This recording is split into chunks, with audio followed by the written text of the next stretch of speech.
Elizabeth Edwards is talking in detail about her split with her husband, former presidential candidate John Edwards, as well as her battle with stage 4 cancer. Edwards spoke with People magazine. Executive editor Betsy Gleick is here with the revealing story and a lot of new details really coming out of this. Good to have you with us this morning. Hi there. So she talks specifically about their relationship and the fact that they are separated right now, she and John Edwards, but they're not going to get divorced. What was the most revealing thing that came out of that conversation about her relationship, you think?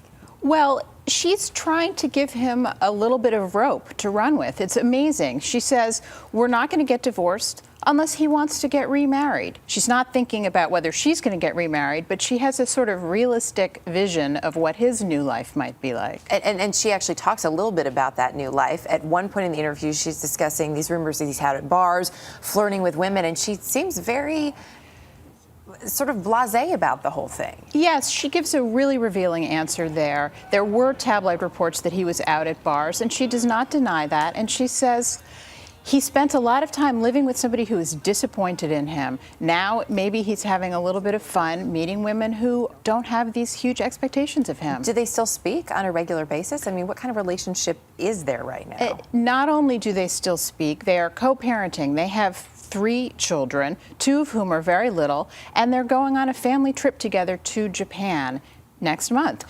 All 5 of them? I believe probably. the 2 little children, Kate Edwards is not going, the 4 of them.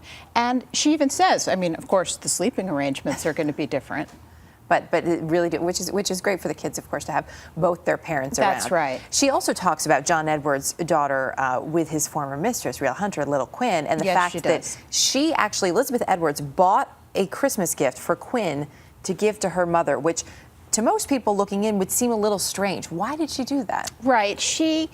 She says this is just kind of what one parent does for the other parent. You make sure that the child has bought a Christmas gift. And so to her, that just seemed normal. It's something that I would do for any of my children. Yes. Which is interesting. Her oldest daughter, Kate, who we haven't heard very much from. Kate's 28. So obviously this affects her in many different ways, and it does the 2 younger kids who are 10 and 12.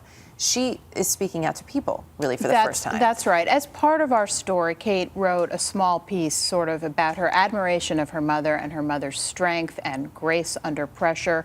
Kate does not go very far in the direction of speaking about sort of any anger she might have towards her parents or anger about the breakup. Kate, has her own relationship with her father, loves her father. Kate also shoots down those rumors that were out there a little while ago that if something were to happen to Elizabeth, that Kate would have custody of the children. Kate and Elizabeth both very firmly deny that report. It's interesting. I do want to pull out a little bit of what she said here.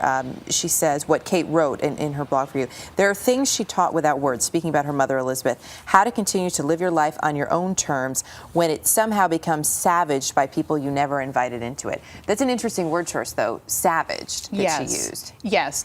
Elizabeth does not go into great detail in our story about the events of the last year in terms of these other books that came out about her.